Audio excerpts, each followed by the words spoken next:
Now, over on the other side of the world, the government in the Maldives has declared a 15-day state of emergency as political unrest grips the island nation. It comes amid a bitter standoff between the president and the country's Supreme Court. No Aram with the details. The Maldives has been plunged into chaos in recent years amid a crackdown on dissent, with President Abdulla Yameen Abdul Gayoom jailing almost all of his political opposition since he came to power in 2013.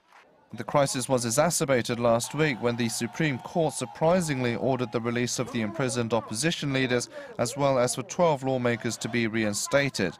That would restore an opposition majority in parliament and potentially create a platform for impeachment. It also threw out a trial against former President Mohamed Nasheed, the country's first democratically elected leader, who was controversially convicted of terrorism in 2015 by the Gayoom regime.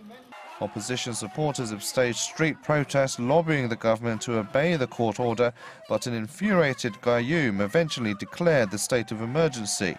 The move gives him sweeping powers to make arrests, search and seize properties and restrict freedom of assembly. Hours after the emergency was declared, soldiers forced their way into the Supreme Court building, where the judges were believed to be taking shelter.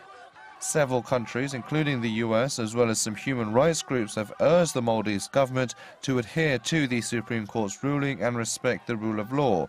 The United Kingdom, China and India have all issued travel warnings to the island nation amid the political unrest. No Aram, Arirang News.